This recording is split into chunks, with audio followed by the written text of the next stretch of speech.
الحمد لله رب العالمين وبه استعين وأشهد أن لا إله إلا الله وحده لا شريك له وأشهد أن محمدا عبده ورسوله أما بعد.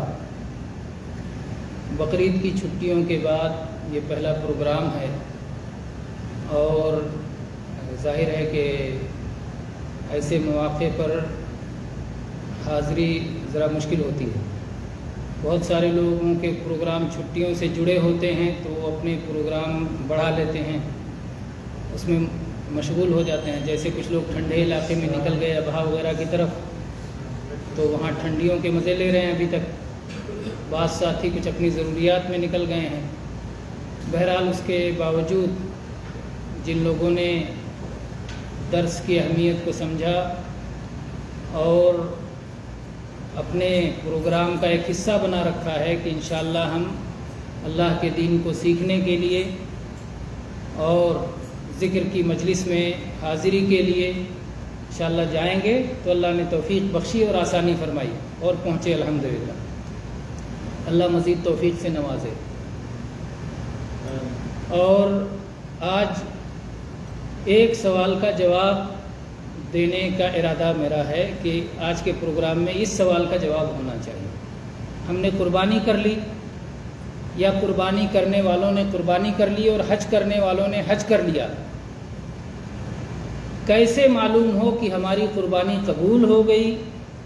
کیسے معلوم ہو کہ ہمارا حج قبول ہو گیا؟ کیا ہمارا حج قبول ہوا یا نہیں ہوا؟ ہر ایک کو اس کی فکر ہونی چاہیے اور فکر ہوتی ہے. ہر نیک عمل والے کو ڈر لگا رہتا ہے. جب نبی کریم صلی اللہ علیہ وسلم نے قرآن مجید کی اس آیت کی تلاوت فرمائی، والذین یؤتون ما آتوا وقلوبہم وجلہ، کہ جو لوگ جو بھی عمل کرتے رہتے ہیں ان کے دلوں میں خوف طاری رہتا ہے. تو عائشہ رضی اللہ عنہ نے سوال کیا کہ اللہ کے نبی صلی اللہ علیہ وسلم، کیا یہ وہ لوگ ہوتے ہیں جو چوری کرتے ہیں، زنا کرتے ہیں، دوسرے گناہ اور نافرمانی کے کام کرتے ہیں، ان کے بارے میں یہ آیت ہے کہ وہ کام کرتے ہیں اور ڈرتے رہتے ہیں؟ تو اللہ کے نبی صلی اللہ علیہ وسلم نے فرمایا کہ نہیں، صدیق کی بیٹی ایسی بات نہیں ہے. بات یہ ہے کہ جو لوگ اللہ کے لیے صلاۃ ادا کرتے ہیں، صوم رکھتے ہیں، زکوٰۃ دیتے ہیں، اللہ کی راہ میں خرچ کرتے ہیں اور اللہ سے ڈرتے رہتے ہیں، ان کے بارے میں یہ آیت ہے. اور آپ دیکھیں حج کے مناسبت سے ہی دیکھیں ابراہیم علیہ السلام کا عمل. ابراہیم علیہ السلام جب کعبہ کی تعمیر کر رہے تھے اور کعبہ کی بنیادوں کو اوپر اٹھا رہے تھے تو ساتھ میں کیا دعا مانگتے جا رہے تھے؟ ربنا تقبل منا انک انت السمیع العلیم. یا اللہ ہمارے اس عمل کو قبول فرما لے. ابراہیم علیہ السلام اتنا بڑا مرتبہ، اللہ کے خلیل، امام الموحدین، اللہ کے حکم سے اللہ کا گھر تعمیر کر رہے ہیں اپنے بیٹے کو ساتھ لے کر کے، اور اس کے باوجود دل میں خوف طاری ہے کہ یہ عمل قبول ہوا کہ نہیں قبول ہوا. یا اللہ اسے قبول فرما لے، اس کے لیے دعا فرماتے رہتے ہیں. تو کیا کچھ علامتیں ہیں اس کی جس سے معلوم ہو کہ عمل قبول ہو گیا؟ ہاں، اس کی علامتیں ہیں. اہل علم نے ذکر کیا ہے کہ من علامت قبول الحسنۃ الحسنۃ بعدها، کسی بھی نیکی کے قبول ہونے کی نشانی یہ ہے کہ اس کے بعد نیکیوں کی توفیق ملے. نیکی کے قبول ہونے کی نشانی یہ ہے کہ اس کے بعد نیکی کی توفیق ملے. اس کے مقابلے میں دوسرا قاعدہ یہ ہے کہ گناہ کے بڑھ جانے یا گنہگار ہو جانے کی نشانی یہ ہے کہ اس کے بعد آدمی گناہ کی سزا یہ ہے کہ آدمی اس کے بعد دوسرے گناہ میں مبتلا ہو جاتا ہے. ایک گناہ کی سزا یہ ہوتی ہے کہ اس گناہ کے بعد دوسرے گناہ کرنے پڑ جاتے ہیں. جیسے کبھی کبھی کہتے ہیں ایک جھوٹ کو سچ ثابت کرنے کے لیے 70 جھوٹ بولے اور اس کے بعد بھی وہ سچ نہیں ہو پایا. تو یہ ایک گناہ کی سزا کئی گناہ پہ بھگتے اور پھر بھی اس کا کفارہ نہیں ہوا. ایسے ہی نیکیوں کا انعام ہوتا ہے. نیکیوں کی توفیق ہوتی ہے، نیکیوں کے بعد توفیق ملتی ہے نیکیوں کی. تو یہ قاعدہ قرآن پاک سے مستنبط ہے. یہ اگرچہ قول ہے لیکن یہ مستنبط ہے قرآن پاک کی اس آیت سے جس میں اللہ تعالیٰ نے فرمایا ہے فَلَمَّا اهْتَدَوْا زَادَهُمْ هُدًى. جب ان لوگوں نے ہدایت کو اختیار کیا تو اللہ نے ان کی ہدایت میں اضافہ فرما دیا۔ قرآن پاک میں اللہ تعالیٰ نے قرآن مجید کو ہدایت قرار دیا۔ قرآن پاک کے ناموں میں سے ایک نام ہے ہدا، ہدایت دینے والی۔ تو ایک جگہ اللہ نے فرمایا ہدی للناس، ساری انسانیت کے لیے ہدایت، اور ایک جگہ فرمایا ہدی للمتقین، پرہیزگاروں کے لیے ہدایت۔ کیوں یہ فرق کیوں ہے؟ کیا قرآن پاک میں ٹکراؤ ہے؟ نہیں، قرآن پاک میں ٹکراؤ ہرگز نہیں ہے۔ ایک جگہ جب کہا گیا پوری انسانیت کے لیے ہدایت ہے تو اس کا مطلب یہ ہے کہ راہ دکھانے میں کسی کے ساتھ یہ کتاب فرق نہیں کرتی۔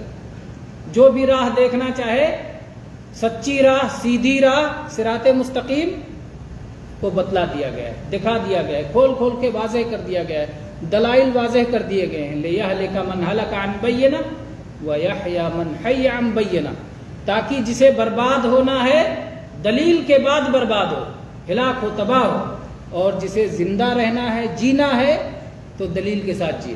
تو بینات ہے، کتاب بینات ہے، آیات بینات ہیں اور فرقان ہے، تو یہ سب کے لیے ہے۔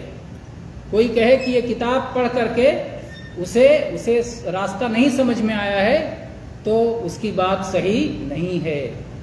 اگر سمجھ میں نہیں آ رہا ہے، ہدایت نہیں مل رہی ہے تو اس کی وجہ کیا ہے؟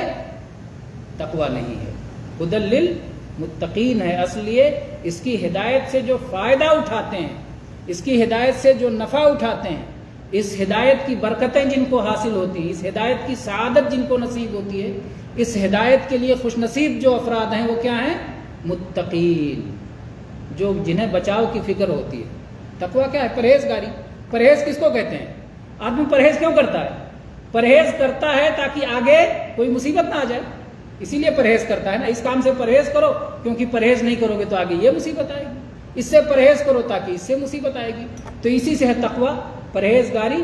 تقویٰ وقایہ سے ہے، یعنی بچت کرنا، بچاؤ کرنا، اسی کو پرہیز اردو میں پرہیز کہتے ہیں، عربی میں تقویٰ یا وقایہ کہتے ہیں۔ الوقایۃ خیر من العلاج، پرہیز کرنا علاج کرنے سے بہتر ہے۔ تو الوقایہ کے معنی پرہیز، تقویٰ کے معنی پرہیزگاری۔ تو متقیوں کے لیے یہ کتاب ہدایت ہے کیونکہ انہیں فکر ہوتی ہے کہ ہمارا ایک مستقبل ہے، ایک آنے والا دن ہے، اس آنے والی دن میں ہمارا کیا ہوگا۔ جب یہ فکر ہوتی ہے کہ ہمارا مالک اللہ ہے، اللہ نے ہمیں پیدا کیا، اللہ نے ہمیں زندگی عطا فرمائی، اللہ تعالیٰ نے ہمیں اس روئے زمین پہ بھیجا ہے، اللہ تعالیٰ ہی اس پوری گردش کا، کائنات کا، دن اور رات کے آنے جانے کا مالک ہے، اور وہ ہمارا حساب لینے والا ہے، اور اللہ تعالیٰ نے مرنے کے بعد یا تو انعام رکھا ہے یا تو سزا رکھی ہے۔ ایک طرف جنت کی نعمتیں ہیں، دوسری طرف جہنم کی سزائیں ہیں۔ تو جنت اگر حاصل کرنا ہے، جہنم سے بچنا ہے، جب اس کی فکر ہوتی ہے تو پھر اس ہدایت سے آدمی فائدہ اٹھاتا ہے۔ لیکن اگر ہدایت کھلی ہوئی ہو، عام ہو، شاہراہ پر، روڈ پر لکھا ہوا ہو کہ آگے خندق ہے، لکھا ہوا ہے، لیکن ایک آدمی لاپرواہ ہے، کوئی بات نہیں، خندق ہے تو ہے، جا کے گر جاتا ہے، تو اس بورڈ سے فائدہ اٹھائے گا؟ تو وہ بورڈ تو کسی کو روکتا نہیں بتاتا کہ میں فلاں کے لیے چھپ جاؤں گا، نہیں دکھاؤں گا، میں فلاں کے لیے یہ تحذیر، یہ وارننگ نہیں کروں گا، نہیں، وہ سب کے لیے ہے۔ لیکن اس کے باوجود کوئی جا کے گر جاتا ہے اور کوئی فائدہ اٹھاتا ہے۔ تو بہرحال بات یہاں سے چلی تھی کہ حج کرنے والوں نے حج کر لیا اور قربانی کرنے والوں نے قربانی کر لی۔ کس کا حج قبول ہوا اور کس کی قربانی قبول ہوئی کیسے معلوم ہو؟ ہر آدمی اپنے آپ میں سوچے۔ ہمیں دوسروں کے بارے میں فیصلہ نہیں کر رہا ہے کہ آپ کا حج قبول نہیں ہوا، ہمیں یہ ذمہ داری اللہ تعالیٰ نے نہیں دی ہے۔ اللہ تعالیٰ نے داروغہ نہیں بنایا ہے کسی پر، اللہ تعالیٰ نے ہمیں راستہ دکھانے والا بتایا ہے، بھلائیوں کا حکم دینے والا، برائیوں سے روکنے والا بنایا ہے۔ اس لحاظ سے اگر ہم نے قربانی کی ہے، اگر ہم نے حج کیا ہے، تو ہمیں اپنے اوپر غور کرنے کی ضرورت ہے کہ ہمارا حج قبول ہوا یا نہیں ہوا، ہماری قربانی قبول ہوئی یا نہیں ہوئی۔ اگر آپ میں بہتر تبدیلی آئی ہے، صرف تبدیلی نہیں، بہتر تبدیلی آئی ہے، خیر کی طرف تبدیلی آئی ہے، نیکیوں میں دل لگنے لگا ہے، نیکیوں میں لطف آنے لگا ہے، مزہ آنے لگا ہے، تو پھر اس کا مطلب آپ کی نیکی قبول ہو گئی ہے، اللہ نے توفیق دے دی، اللہ نے راستے آپ کے لیے ہموار کر دیے۔ کل میسر لما خلق لہ، جس کے لیے جسے پیدا کیا گیا ہے وہی راستے اس کے لیے آسان کر دیے گئے ہیں۔ نبی صلی اللہ علیہ وسلم کی حدیث ہے، اگر کسی کو جہنم کے لیے پیدا کیا گیا ہے تو جہنم میں جانے کے راستے اس کے لیے آسان ہیں، اور اگر کسی کو جنت کے لیے پیدا کیا گیا ہے تو جنت میں جانے کے لیے اس کے لیے راستے آسان ہیں۔ اب ہمیں غور کرنا ہے کہ میرے لیے کون سا راستہ آسان ہو رہا ہے۔ اگر جہنم کا راستہ آسان ہو رہا ہے تو مجھے جہنم کا راستہ اپنے لیے مشکل بنانا چاہیے، نہ میں نہ جاؤں اس راستے پر۔ اور اگر جنت کا راستہ آسان ہو رہا ہے تو اللہ کا شکر گزار ہونا چاہیے کہ یا اللہ یہ جو کچھ ہو رہا ہے تیری توفیق سے ہو رہا ہے۔ تو بہرحال حج کا عمل یا قربانی کا عمل یہ یوں ہی ایک رسم نہیں ہے، یہ کوئی بے شعوری میں کیا جانے والا عمل نہیں ہے کہ لوگ ایک دوسرے کا ساتھ دے دیں، وہ کر رہا ہے ہم بھی کر رہے ہیں چلو سب چلتے جا رہے ہیں، نہیں، ایسا نہیں ہے۔ جو کچھ مسلمان کرتے ہیں باشعوری کے ساتھ کرتے ہیں، سوچ سمجھ کے کرتے ہیں۔ اور دیکھیں صحابہ کرام رضی اللہ عنہم کی باتیں تھوڑی سی ہوتی تھی لیکن برکت بہت ہوتی تھی، بڑی بابرکت باتیں ہوتی تھیں، اس میں غور کریں۔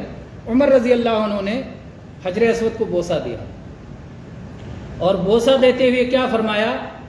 اے پتھر، پتھر کو نہیں سنانا تھا، سنانا کس کو تھا؟ جو لوگ وہاں تھے۔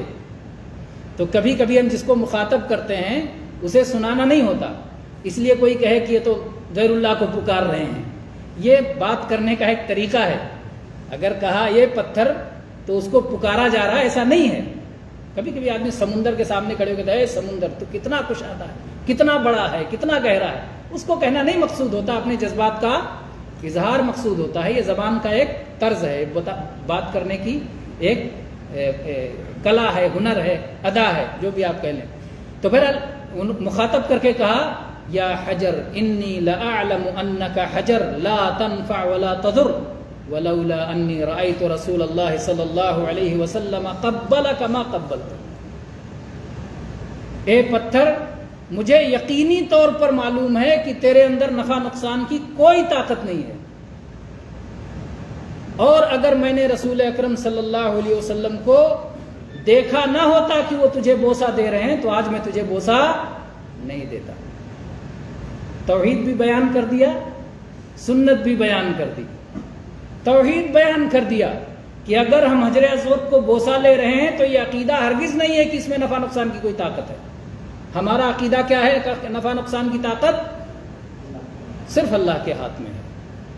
یہ بچپن سے بچوں کو ہی اللہ کے نبی صلی اللہ علیہ وسلم سکھاتے تھے، اور توحید والی مائیں دودھ پلانے کے ساتھ ساتھ اپنے بچوں کو توحید بھی پلا دیتی ہیں، سکھاتی ہیں کہ کسی کے اندر جو ہے نفع نقصان کی طاقت اللہ کے سوا نہیں ہے۔ ایک عالم ایک شعر پڑھتے تھے بڑا مشہور، پہلے چھوٹے چھوٹے مصروں میں شعر میں بڑی بڑی باتیں آ جاتی ہیں، تو کہتے تھے کہ پہلے پڑھنے والے پڑھتے تھے خدا فرما چکا قرآن کے اندر تیرے محتاج ہیں پیر و پیمبر۔ کوئی بھی ہے، بڑے سے بڑی ہستی، عظیم سے عظیم الشان ہستی، سب کس کے محتاج ہیں؟ اللہ کے۔ یا ایھا الناس انتم الفقراء الی اللہ واللہ هو الغنی الحمید۔ اے لوگو تم سب اللہ کے محتاج ہو، اور اللہ تو غنی ہے، بے نیاز ہے، سارا خزانہ اس کے پاس ہے، قابل حمد ہے۔ تو صاف طور پر یعنی جب پتھر کو چومتا ہے انسان تو ساتھ میں وہ یوں ہی نہیں چوم رہا ہے، وہ سمجھ رہا ہے کہ میں کیوں چوم رہا ہوں، اتباع سنت میں چوم رہا ہوں، محمد الرسول اللہ صلی اللہ علیہ وسلم کے اسوہ حسنہ کو اپناتے ہوئے چوم رہا ہوں، آپ کے طریقے پہ چلتے ہوئے چوم رہا ہوں، اور آپ کو اللہ نے بھیجا تھا۔ آپ شرک کی دعوت دینے والے نہیں تھے، توحید کی دعوت دینے والے تھے، اس لیے پتھر چومتے ہوئے پتھر میں یہ عقیدہ نہیں رکھنا ہے کہ پتھر میں کوئی فائدہ ہے، بلکہ وہ جو کچھ پتھر کو چومنے سے جو کچھ فائدہ ملنے والا ہے، ثواب کا، گناہوں کی صفائی کا، آگے خیر اور بہتری کا، وہ سب دینے والا کون ہے؟ اللہ دینے والا ہے، پتھر دینے والا نہیں ہے۔ تو یہ توحید بھی آدمی سمجھتا ہے اور اتباع سنت بھی سمجھتا ہے، یہی دو حصہ کلمے میں یہی تعلیم ہے، یہ بنیاد ٹھیک ہو جائے تو باقی ساری چیزیں انسان کی ٹھیک ہو جاتی ہیں. بنیاد ہی میں گڑبڑ ہو جائے تو باقی ساری چیزوں کا کوئی فائدہ نہیں ہوتا. توحید معلوم ہو. جب ایک انسان حج کر کے لوٹے تو توحید کی محبت اس کی بڑھ گئی ہو، اللہ کی محبت بڑھ گئی ہو، اللہ کا نام سن کے اس کے دل کو جو خوشی، جو سکون، جو اطمینان میسر آتا ہو، کیا پوچھنا. اللہ کے گھر کو اپنی آنکھوں سے دیکھ کے آیا ہوں، اللہ کے گھر کا طواف کر کے آ رہا ہوں. اللہ نے جس حج کا حکم دیا ہے اور زندگی میں مستطیع کو ایک بار وہاں جانا فرض قرار دیا ہے، وہاں میں ہو کے آیا ہوں. عرفات کے میدان میں نے دعائیں مانگی ہیں، مزدلفہ میں رات گزاری ہے، صبح اٹھ کے مشعر حرام کے پاس میں نے دعائیں مانگی ہیں، منا میں نے اللہ کے حکم کے مطابق کنکریاں پھینکی ہیں، میں نے طواف آتے آتے اللہ کے گھر کا طواف کر کے نکلا ہوں، طواف وداع کر کے نکلا ہوں. یہ چیزیں اس کی زندگی میں ایسی ہو جائیں جو توحید پر اسے جمانے والی ہو جائیں. اب مجھ سے شرک تو نہ ہوگا، اللہ اللہ ربی لا اشرک بہ شیئا، اللہ میرا رب ہے، میرا مالک ہے، میں اس کے ساتھ کچھ بھی شرک نہیں کر سکتا. تم دھاگے پہننے کی بات کرتے ہو، تم انگوٹھیوں کی برکتیں بیان کرتے ہو، تم تعویذیں لٹکانا سکھاتے ہو، تم اس در اور اس در پہ جانے کی بات کرتے ہو، اس درگاہ اور اس درگاہ کے میں گھومنے کی بات کرتے ہو. یہ میں کہاں کر سکتا ہوں؟ یہ تو میرے رسول صلی اللہ علیہ وسلم کی سنت کے خلاف ہے. ایک ہی در، ایک ہی گھر تو بتایا ہے اللہ کا گھر، اور دوسرے گھر اور دوسری زیارتیں اور دوسرے حج یہ کہاں ہے؟ ہمارے نہیں ہے. یہ اسلام ہے، یہ اپنے آپ کو اللہ کے حوالے کر دینا ہے. تو توحید میں انسان پختہ ہو جائے، توحید کی محبت سینے میں بڑھ جائے، شرک سے نفرت بڑھ جائے، شرک سے کراہت بڑھ جائے، تب ایمان کا مٹھاس ملتا ہے. جیسا کہ نبی کریم صلی اللہ علیہ وسلم نے فرمایا ہے، ثلاث من کن فی وجد بہن حلاوت الایمان. 3 چیزیں اگر کسی کے اندر ہو جائیں تو ایمان کی مٹھاس انسان وہ پا لیتا ہے، جس کے اندر 3 چیزیں ہو جائیں. سب سے پہلی چیز ان یکون اللہ ورسولہ احب الیہ مما سواہ. پہلی چیز یہ ہے کہ اللہ اور اس کے رسول باقی سب سے زیادہ محبوب ہیں، ساری کائنات سے، ساری مخلوقات سے، انسانوں سے، جناتوں سے، انسانوں میں اعلیٰ ترین انسان سے سب سے زیادہ محبوب کون؟ اللہ اور اس کے رسول. سب سے زیادہ محبوب ہو جائیں تو ایمان کی مٹھاس ملتی ہے. دوسری چیز وَأَن يُحِبَّ الْمَرْءَ لَا يُحِبُّهُ إِلَّا لِلَّهِ. کسی آدمی سے محبت کرے تو صرف اللہ کے لیے محبت کرے. آج دنیا میں بڑی محبتیں پائی جاتی ہیں اور ان محبتوں کے پیچھے بہت سارے مقاصد کار فرما ہوتے ہیں، لیکن نہیں، ایمان کی مٹھاس پانے کے لیے یہ شرط ہے کہ جب ہم کسی سے محبت کریں تو کس لیے؟ اللہ کی خاطر. تو یہ چیز ہمارے دل میں ایمان کی مٹھاس کو پیدا کرتی ہے. اور تیسری چیز کیا ہے؟ تیسری چیز ایمان ضائع ہونے سے بچاتی ہے اور ایمان کی مٹھاس کو بڑھاتی ہے. وَأَن يَكْرَهَ أَن يَعُودَ فِي الْكُفْرِ كَمَا يَكْرَهُ أَن يُلْقَى فِي النَّارِ بَعْدَ إِذْ أَنْقَذَهُ اللَّهُ مِنْهُ. اور کفر میں واپس ہونا اتنا ہی ناگوار ہو، اتنا ہی ناپسندیدہ ہو جیسے آگ میں ڈالا جانا ناپسند ہے. کسی کو پسند ہے آگ میں ڈالا جانا؟ آگ میں ڈالا جانا جتنا ناپسند ہو اتنا ہی کفر میں جانا، کفریہ کام کرنا اتنا ہی ناپسند ہو. آگے کا جملہ اور اس کی تاکید کرتا ہے کہ آگ سے نکال لینے کے بعد دوبارہ آگ میں جانا جتنا ناپسند ہو. ایک آدمی کو آگ کا کوئی تجربہ نہیں ہے، آگ میں جلنے سے کیا تکلیف ہوتی ہے، آگ میں کیا مصیبتیں ہیں. ایک کو تجربہ ہے، جل کے نکلا ہے، جل کے جو نکلا ہے اس کو آگ سے جتنی نفرت ہوگی شاید اس آدمی کو اتنی نفرت نہ ہو جس نے جلنے کا مزہ نہیں چکھا ہے.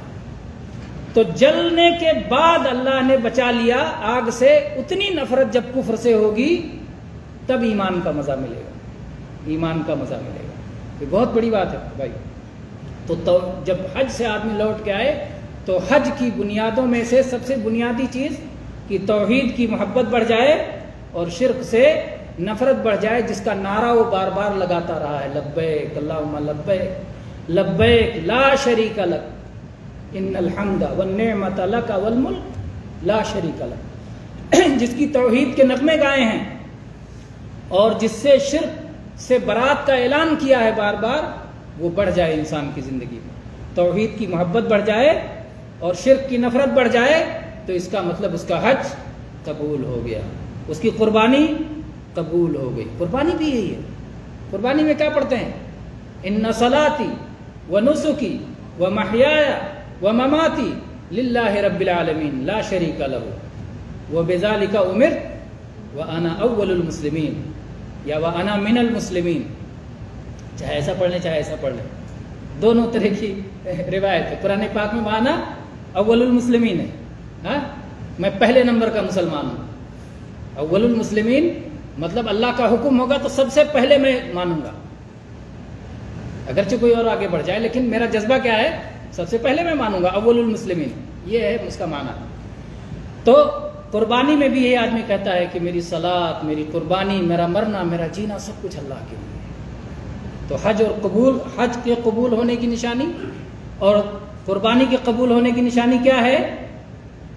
کہ آگے ہماری زندگی میں بہتر تبدیلی آ جائے، توحید کی محبت بڑھ جائے، شرک کی نفرت بڑھ جائے، سنت کی محبت بڑھ جائے، بدعت سے نفرت بڑھ جائے، صلوات کی پابندی بڑھ جائے، صلوات فرائض کے ساتھ میں نوافل کے مواقع ملنے لگے، صلاۃ کا مسئلہ ہو، چاہے زکوٰۃ کا مسئلہ ہو، چاہے صیام کا مسئلہ ہو، چاہے اس کے بعد میں ماں باپ کی فرما برداری کا مسئلہ ہو، چھوٹوں پر شفقت کا مسئلہ ہو، بڑوں کے احترام کا مسئلہ ہو، زندگی کے جو مسائل ہیں اسلام نے جو تعلیم دی ہے، چاہے وہ اخلاق سے معاملات سے متعلق ہوں، چاہے وہ اخلاق سے متعلق ہوں، چاہے وہ عبادات سے متعلق ہوں، سب میں بہتر تبدیلی آنی چاہیے۔ یہ نہیں کہ پہلے حج سے پہلے حرام کمائی کرتا تھا اور حج سے لوٹ کے آیا تب بھی حرام کمائی میں لگا ہوا ہے، تو آپ نے پھر حج سے کیا فائدہ اٹھایا؟ حج سے پہلے آپ رشتے توڑ کے رکھتے تھے اور حج سے لوٹ کے آئے پھر بھی آپ رشتے توڑے ہوئے ہیں، تو آپ نے حج سے کیا فائدہ اٹھایا؟ اسی طرح سے اور بھی زندگی کے معاملات آپ دیکھ لیں کہ معاملات ہوں، عبادات ہوں، جو ہے ایمان کے مسائل تبدیلی آنی چاہیے۔ اگر کسی کو نہیں آ رہی ہے تو پھر وہ سوچے اور ڈرے کہ کہیں ایسا نہ ہو کہ اس کا حج قبول تو نہیں ہوا، قبول ہونے سے رہ تو نہیں گیا، قربانی قبول ہونے سے رہ تو نہیں گئی۔